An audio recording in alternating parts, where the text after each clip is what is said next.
Buenas tardes. Esperando que estén todos bien, pues los veo a todos súper bien. Entonces vamos a poner la reunión en manos del Señor, pidiéndole al Espíritu Santo que se haga presente en esta reunión para que haya mucha unción. Es lo que más le pide uno a Dios, que cada palabra que se diga acá llegue al corazón de cada uno de los que estamos, que no salgamos igual que como entramos, sino que salgamos llenos con el gozo del Señor. Querido Padre, te presentamos esta reunión para que la bendigas con tu presencia y tu poder, Señor. Bendice a cada uno de los que estamos aquí, los que llegamos a oír tu palabra. Señor, tú dices que donde se reúnen dos o tres, tú estás ahí en medio. Te damos la venida hoy entre nosotros con tu precioso Espíritu Santo. Te pedimos que abras nuestros oídos para que podamos escuchar tu voz. Abre nuestras mentes para que podamos recibir tu sabiduría. Abre nuestro espíritu para que podamos conocer tu dirección y guía. Y abre nuestros corazones para que podamos recibir tus maravillas. Amén, amén y amén. Te pedimos todo esto en el nombre poderoso y glorioso de mi Señor Jesucristo, porque tuya es la gloria, tuya es el honor y la honra, mi Padre amado. Te glorificamos y te alabamos y bendecimos. Amén, amén y amén. Ya habiendo orado, que es lo más importante, quería contarles de la charla que vamos a hacer esta tarde, teniendo en cuenta que pues todo lo que está pasando, el COVID y todas sus consecuencias, la caída de la economía, todo lo que esto ha generado, porque no ha sido solamente el tema de esa pandemia, lo que ha traído a raíz de eso, todas las consecuencias. Vemos que nos ha afectado de una u otra manera y sobre todo a los comerciantes. Ha afectado las relaciones personales, han habido conflicto en los hogares por la convivencia, se ha presentado más violencia familiar que en otras épocas. En fin, teniendo en cuenta todo esto y que las cosas en lugar de mejorar vamos como para atrás, tenemos que tener una base espiritual firme para no derrumbarnos junto con el mundo entero, porque todo esto lo que hace es que nos angustia, porque uno quisiera que ya como ver la luz al otro lado del túnel. Es una crisis por la que estamos pasando y vamos a salir como todas las crisis pasan, pero mientras pasa nosotros tenemos que estar fortalecidos en la fe, porque no hay de otra, o sea, no desesperarnos, no aburrirnos, no deprimirnos, sino confiados en que el Señor está con nosotros, que no estamos solos, porque pues vemos que hay cristianos muy débiles espiritualmente, porque están angustiados, están desesperados, les falta cimentación en su vida espiritual y eso se ve reflejado cuando llegan los problemas. Su fe se desvanece como por encanto. Son cristianos tipo sal. Se les echa un poquito de agua y se desaparece. O como el Alka-Seltzer. Se les echa el agua representa la vida y burbujean alegremente por unos segundos, pero después no queda ni un rastro de ellos. Así somos. Y la razón por la que no permanecemos firmes es porque no tenemos un verdadero fundamento espiritual en la vida y cuando llega la tormenta, como no tenemos una base firme, desaparecemos en la tormenta. Nos vamos con ella, caemos. La palabra que les traigo hoy es Mateo 7:24 del 24 al 27. Mire que es una palabra muy bonita. El Señor nos habla y nos dice, nos jala las orejas y nos dice lo que tenemos que hacer y cómo nos tenemos que comportar para poder soportar y tenernos en cada situación que se nos presenta en la vida. Mire que la palabra es un manual de instrucciones, pero pues como uno no la lee, pero uno se pone y la lee y dice, no, definitivamente es el libro más sabio que ha podido salir sobre la tierra. Mateo 7:24, leemos la palabra en el nombre poderoso de mi Señor Jesucristo, con el permiso de Él y que penetre en nuestros corazones. Dice, cualquiera pues que me oye estas palabras y las hace,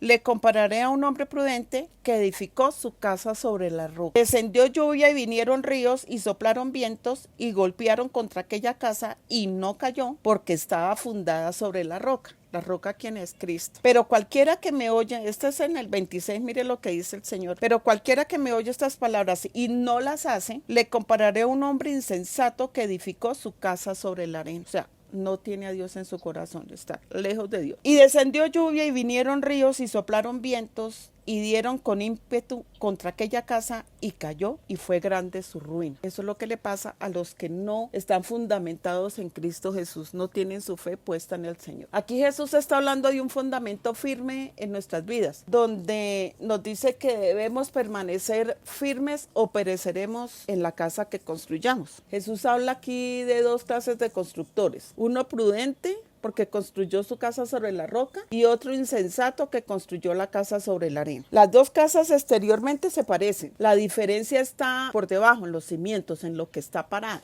sostenida. El que construyó la casa sobre la roca le tocó esforzarse más para acabar. Usted sabe lo que es romper piedra. Por eso, teniendo esa base pudo resistir las tormentas, las lluvias y los vientos. Uno puede construir muy rápidamente sobre la arena, es lo más fácil, pero pues eso no tiene ningún fundamento, eso es más rápido, pero se cae. Si lo que nos importa es tener una casa fuerte, toca sobre la roca, o sea, sobre Cristo. ¿Qué significa construir sobre la roca? Ya les he dicho que es sobre Cristo. Jesús lo dijo de una manera muy clara. Le compararé a un hombre prudente que construyó su casa sobre la roca. ¿A qué roca hace referencia Jesús? Primero, la palabra de Dios, porque dice que cualquiera que oye estas palabras, él lo dice, cualquiera que oye estas palabras, o sea, es importantísimo y eso lo decimos en todas las charlas. Esto es lo que estamos haciendo en este momento, oyendo la palabra, que es fundamento sólido para la vida. ¿Y sabe quiénes estaban oyendo la palabra cuando Jesús estaba dando el sermón en el monte con esta parábola? Simón Pedro y Judas Iscariote. Y escucharon de los labios de Jesús decir, cualquiera pues que me oye estas palabras y las hace, les compararé a un hombre prudente que fabricó su casa sobre la roca, descendió lluvia y vinieron ríos y soplaron vientos y golpearon contra aquella casa y no cayó, porque esa casa estaba fundada sobre la roca. Pero cualquiera que me oye estas palabras y no las hace, le compararé a un hombre insensato que fabricó su casa sobre la arena y descendió lluvia y vinieron ríos y soplaron vientos que golpearon con ímpetu aquella casa y cayó y fue grande su ruina. Judas oyó este mensaje, Simón Pedro oyó el mensaje. Dos clases de constructores muy similares, ambos construyeron una casa espiritual y al mirar las dos casas, usted hubiera dicho, pues Judas construyó una mejor casa que Pedro. ¿Sabe quién tuvo la mejor casa exteriormente? No fue Pedro, fue Judas. A Judas lo nombraron tesorero porque se mostraba como el más honesto. Cuando Jesús dijo que alguno de los 12 lo traicionaría, ninguno desconfió de Judas. Cada uno de ellos le preguntó, ¿seré acaso yo? Y no pensaron en Judas como el traidor, porque Judas había construido una casa muy bonita exteriormente, una fachada de mansa paloma. Sabía cómo impresionar a los demás. Usted sabe que todo el que es tramposo, eso tiene labia. Pero entre Judas y Simón Pedro había una gran diferencia. Cuando Jesús preguntó a los discípulos, ¿y entre vosotros quién decís que soy yo? Respondió Simón Pedro, que era el más emocional. Dijo, tú eres el Cristo, el Hijo del Dios viviente, le dijo. Ahí metió su cepillada. Le respondió Jesús, bienaventurado eres Simón, hijo de Jonás, porque no te lo reveló ni carne ni sangre, sino mi Padre que está en los cielos. Y yo también te digo que tú eres Pedro, y sobre esta roca edificaré mi iglesia, y las puertas del Hades no prevalecerán contra ella. Imaginen lo que le dijo a Pedro. Yo me imagino a Pedro en ese momento, hincha orgullo, me lo imagino,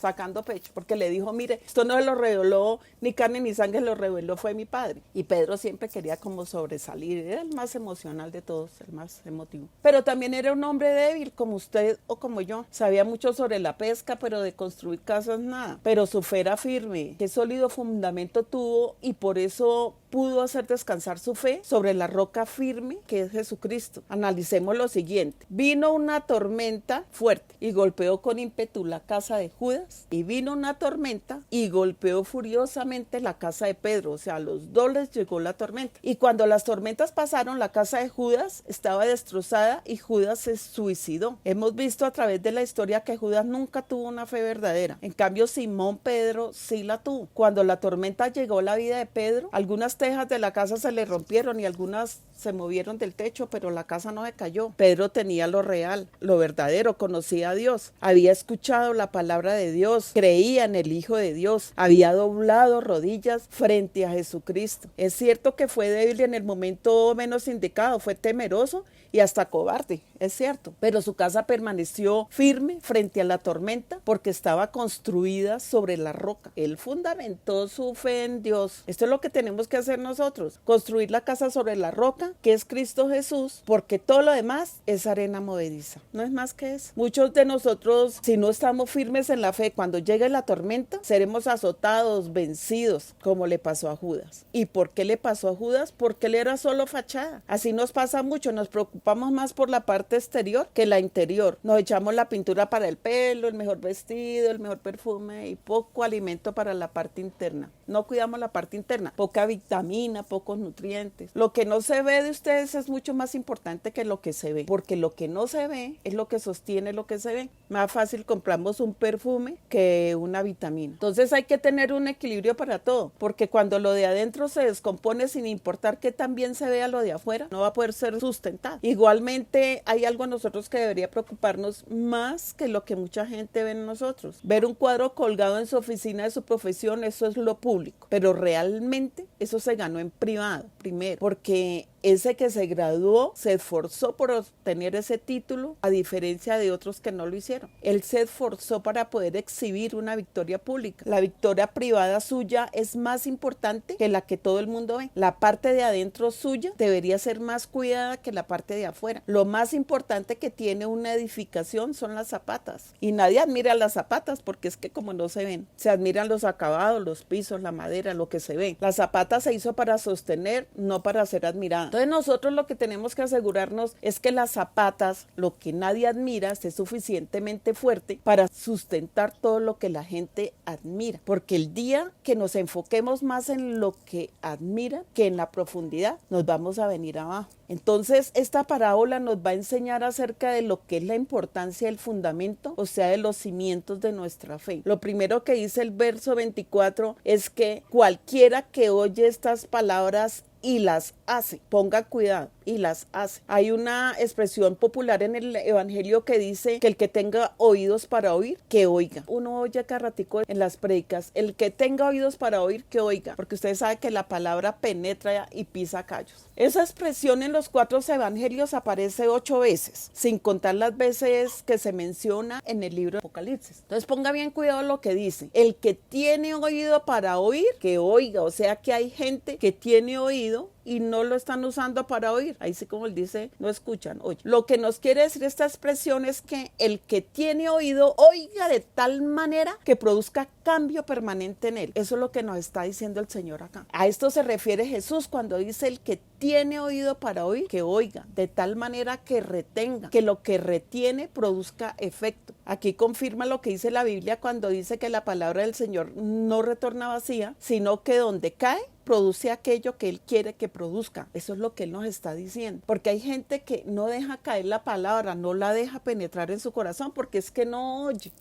Está cumpliendo un compromiso, su hora de ir a la misa, ir a la iglesia, ni oye qué es lo que dice el pastor, qué es lo que dice el padre, no oye, no pone cuidado. Está en su mundo, en su maraña. Si la palabra penetra, créame que no volvemos a ser igual, si la dejamos que penetre. Pero una cosa es oír y otra cosa es oír para cambiar permanentemente. Hay gente que sabe la Biblia al derecho y al revés, yo conozco varias, pero no practican nada de lo que saben. Entonces, el Señor hoy nos está diciendo, quiero que use su oído para aplicar lo que recibe, para un cambio permanente en su vida, ¿sí? Entonces, en Santiago 1:22 dice, pero sed hacedores de la palabra y no solamente oidores, engañándoos a vosotros mismos. Mire que si lo dice la palabra es porque el Señor sabe que nosotros poco de poner cuidado, poco de analizar, poco de meditar. En la Nueva Versión Internacional dice, escuchen la palabra de tal modo que la pongan en práctica. Nos convertimos en hacedores de la palabra cuando llevamos a la práctica lo que recibimos, no cuando nos aprendemos lo que recibimos. Es cierto que memorizar la palabra es un excelente hábito, pero no es importante si no la podemos vivir. El salmista decía, en mi corazón he guardado tus dichos para no pecar contra ti en mi corazón. Mire eso tan bonito. A mí siempre me ha llamado la atención porque el salmista dice, yo no lo he guardado en la mente, dice, lo he guardado en mi corazón. Cuando yo hago algo que no está de acuerdo a lo que Dios dice, mi corazón se aflige. Hay gente que se adaptaron tanto al pecado que ya lo ven como normal. Le llaman bueno a lo que es malo y malo a lo que es bueno, y en esos casos su conciencia no les reclama o su corazón no les reclama, ya lo ven normal, porque esa conciencia no ha sido alineada a lo que es el código de vida de Dios. La conciencia va a reclamar cuando desde niños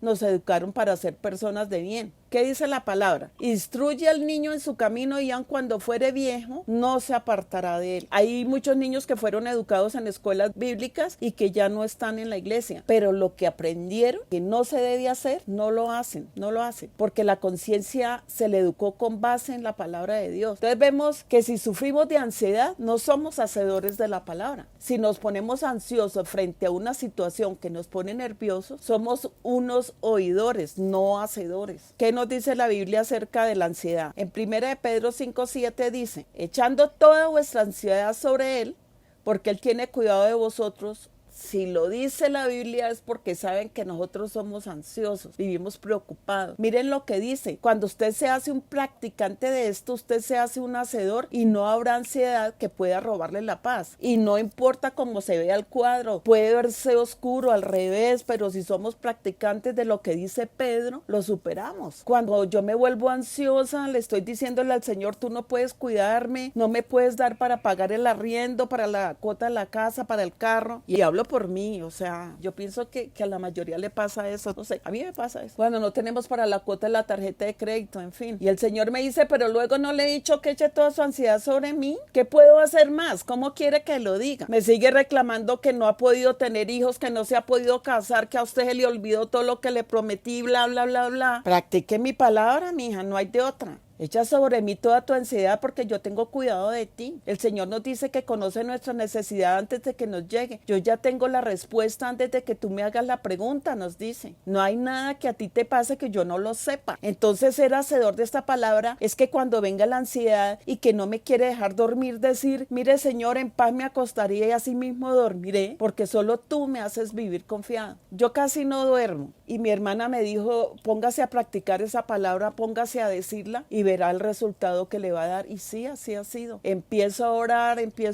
empiezo a decir, Señor, en paz me acostaré y así mismo dormiré, porque es que eso es lo que me dice. Acuéstese tranquila y duerma tranquila, duerma confiada. Entonces eso es lo que nos quiere decir esa palabra. Si el Señor nos dijo que Él se encarga, dejemos que Él se encargue. Estad quietos y conoced que Dios nos dice, esténse quietos y déjenme a mí ser Dios. En una ocasión iba un hombre cargando un bulto sobre la espalda y pasó alguien en una camioneta y lo vio y paró para ayudarlo porque el hombre venía doblado. El hombre se subió en la parte de atrás y cuando el conductor miró por el espejo retrovisor, vio que el hombre seguía cargando el bulto sobre los hombros. Entonces este paró y le dijo, pero si yo paré para que usted no cargara ese bulto, ¿por qué lo sigue cargando? Descanse, hombre, descargue ese bulto. Así somos nosotros. Jesús nos dice que Él carga ese bulto, pero nosotros no lo soltamos, con el bulto encima. Soltemos ese bulto y descansemos en el Señor. Cuando estamos ansiosos es porque no sabemos cómo se va a resolver una situación. Pensemos que nosotros no tenemos que saber nada, lo único que nos tiene que dar paz es saber que tenemos un Dios que se encarga de lo nuestro. Creámosle. En el Salmo 31:15 dice, en tus manos están mis tiempos. Líbrame de la mano de mis enemigos y de mis perseguidores. Ahí el salmista dice que los tiempos son los días que Dios nos ha dado de vida para vivir aquí en la tierra. Eso es lo que quiere decir esa palabra. En el Salmo 39:4-5 dice, Señor, hazme entender lo frágil que soy y lo corta que es mi vida. A mis días términos cortos y mi edad es como nada delante de ti. Entonces él dice, en tu mano están mis tiempos. Como quien dice, listo, los días son míos porque tú me los diste para vivir, pero esos días que tú me asignaste están en tus manos. El sabio Salomón decía, no importa cuánto el hombre se afane, porque el caballo se prepara para el día de la carrera, pero la victoria la da Jehová. Vivimos preocupados por lo que puede pasar y vamos a ver, nunca llegó a pasar, pero sí nos robó la paz. La Biblia dice, baste a cada día su propio afán. Cada día trae su propio afán y eso no pone uno en práctica, preocupado por el futuro. Y la Biblia lo dice, baste a cada día su propio afán. Usted viva su vida, que mañana era otro día. Cuando nos afanemos por el futuro, recordemos que el Señor dice, en tus manos están mis tiempos. En Jeremías 33:3 dice, clama a mí y yo te responderé y te enseñaré cosas grandes y ocultas que tú no conoces. Para mí esta palabra me parece maravillosa porque yo le digo, Señor, muéstrame todo lo que yo no conozco, porque Él dice, mi pueblo se perdió porque le faltó conocimiento. Entonces uno le dice, Señor, muéstrame lo que yo no conozco, pero hay que pagar el precio. Muchos saben el versículo de memoria, fue uno de los primeros versículos que yo me aprendí, pero la verdad, ha habido momentos de angustia en donde se me ha nublado la mente y la ansiedad quiere venir a atacarme de tal manera que si yo no me apodero de esa promesa que me dice, clama a mí, porque se te va a nublar la mente a veces, pero clama a mí. Es como cuando un amigo le dice, llámeme a la hora que sea, que todo bien para las que sea.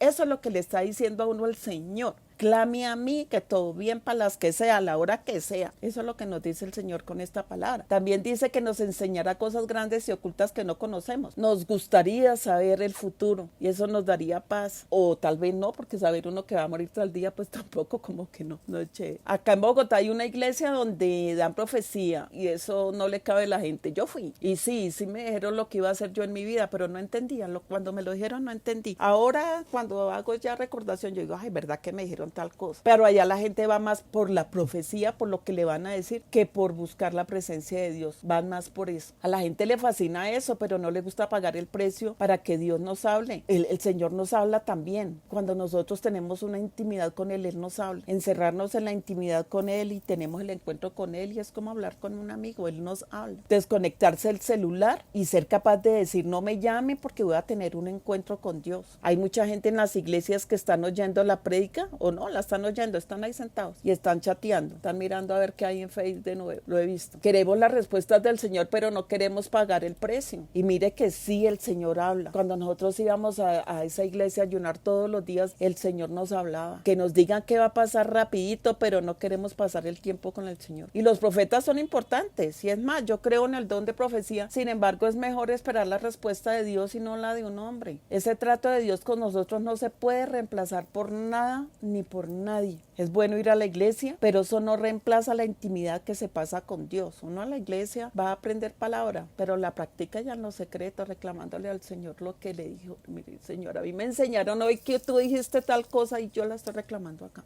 La razón por la que mucha gente le da vueltas y vueltas al mismo problema es porque le hace falta conectarse con Dios. Y no es conectarse un tiempo y después desconectarse. Hay que crear una disciplina, como nos lo dijo mi hermana en la charla pasada. Así como el cuerpo se alimenta, hay que darle alimento también al alma, al espíritu. Todos los días, con palabra, con presencia, con oración, para poder mantener un equilibrio de vida. En Mateo 7:7 dice, pedid se os dará, buscad y hallaréis, llamad y se os abrirá, porque todo aquel que pide recibe, el que busca halla y al que llama se le abrirá. Esto lo hemos dicho muchas veces, pero es que hay que repetirlo para que no se nos olvide. Buscamos al Padre, al pastor para que ore y la oración nuestra, ¿qué? Entonces le decimos al Señor, tú me dijiste que si yo pido, tú me das, que si yo clamo, tú me respondes, que si yo toco, tú me abres. Eso es una palabra para reclamarle. Él lo dice. Entonces tomamos autoridad sobre esa palabra y la tomamos como aval para pedirle y para que Él nos dé. A veces le decimos al Señor, pero ¿cuánto llevo pidiendo y no me respondes? Y el Señor me dice, pero es que usted no me ha pedido, usted lo que ha hecho es quejarse, pero usted no me ha pedido. Lo que hay que hacer es provocarlo en el altar, como hizo Ana cuando quería a su hijo. Ella fue al altar y lloró delante de la presencia de Dios y la Biblia dice que Dios le concedió lo que ella le estaba pidiendo. Y ella iba todos los días al altar a clamar, pagó el precio. Entonces, además de clamar para afirmar nuestros cimientos en la fe, otro elemento es no enredarnos en vanas conversaciones. En 1 Corintios 15:33 dice, no erréis, las malas conversaciones corrompen las buenas costumbres. Mire lo que dice. Si lo dice es porque sabe que uno hace eso. Más claro no canta un gallo. Es decir, que todo lo que salga de nuestra boca debe ser bueno y además de bueno, útil. Debe edificar. No nos prestemos para el chisme. Son conversaciones que no dan ningún fruto. Al contrario, dañan a la otra persona. Y cuando uno se pone a hablar, hay un dicho que dice que cuando Pedro habla de Juan, habla más de Pedro que de Juan. Y es cierto. En Efesios 4:29 dice, no empleen un lenguaje grosero ni ofensivo, que todo lo que digan sea bueno y útil, a fin de que sus palabras resulten de estímulo para quienes lo oigan. Que usted sea de edificación, que a usted lo oiga. Para lograr que todo lo que salga de mi boca sea bueno y sea útil, es simplemente pensar antes de hablar. ¿En qué me va a edificar esto? ¿En qué va a edificar esto a la otra persona? Y no quede callado, no diga nada. Veo lo que no se dice. Es en la mente que desactivo lo que quiera salir de la boca, que no sea bueno y útil. Es en la mente donde lo desactivo. Entonces, un hacedor de la palabra no se enreda en los dichos de su boca. Si no va a sumar lo que usted diga, tampoco que reste. Porque en la aritmética del cielo, nada suma ni nada resta, todo se multiplica. Y lo que usted diga se hará y aún mayor, dice la palabra. Así nos lo dijo Jesús. Sea bueno, sea malo, funciona para las dos cosas. Entonces, todo esto es para confirmar lo que dice la parábola. Cualquiera que oye mis palabras y las hace, no es oírla nada más, es oírla y hacerla. Cada palabra que oigamos, tomemos responsabilidad de hacerla, de practicarla. Además dice la palabra, cualquiera pues que oiga estas palabras y las hace, le compararé a un hombre sensato que edificó la casa sobre piedra. Lo tomaré como ejemplo para mostrar la prudencia de un hombre. El prudente ve el peligro y lo evita. El insensato sigue adelante y sufre las consecuencias. El hombre prudente edifica con cautela, bien planeado, viendo el peligro y las consecuencias que puede traer ese peligro. Y por causa de eso hay que edificar bien desde el principio, con buenas bases, buenas zapatas. Del afán no queda sino el cansancio. No es lo mismo edificar en piedra que edificar en arena. Edificar en arena es más rápido, menos sacrificado. El que edifica en la roca tiene que romper profundo, lo que no pasa con la arena. Se trata de hacer las cosas bien, con el mejor fundamento para esa casa. ¿La casa cuál es? Nosotros. Eso es lo que el Señor quiere con nosotros, que edifiquemos la casa sobre la roca. En esta parábola vemos que los dos hombres oyeron la misma palabra. O sea que el problema no es lo que oímos, el problema es lo que hacemos con lo que oímos. Los cristianos no están todos al mismo nivel porque algunos oyen y otros hacen. El Señor quiere que ahora que llegamos a Él derribemos todo lo que hacíamos y no nos edificaba. Entonces hay que cambiar el fundamento para que la casa no se derrumbe. O sea, nosotros no nos derrumbemos. Cuando hablo de casa, habla de nosotros, del cuerpo de nosotros con todo y alma y espíritu. Hay que derrumbar lo que construimos sobre la arena, lo que éramos antes de llegar al Señor, para que cuando llegue la crisis de la vida no nos azote como nos azotaba antes. No teníamos fundamento, o sea, nuestra fe era muy débil. Hay que reconocer delante del Señor todos los errores que cometimos, que hizo que nuestra casa se derrumbara con todo y familia adentro. Fueron muchos los errores. Yo por lo menos cometí muchos errores. Y uno con los errores arrastra a toda la familia, a los hijos. En Isaías 28:16 dice, he aquí yo he puesto en Sión por fundamento una piedra angular. ¿Quién es esa piedra angular? El Señor Jesús. Y eso se debe porque en los tiempos antiguos se construía en piedra y si hacía falta alguna para que quedara la base firme, la colocaban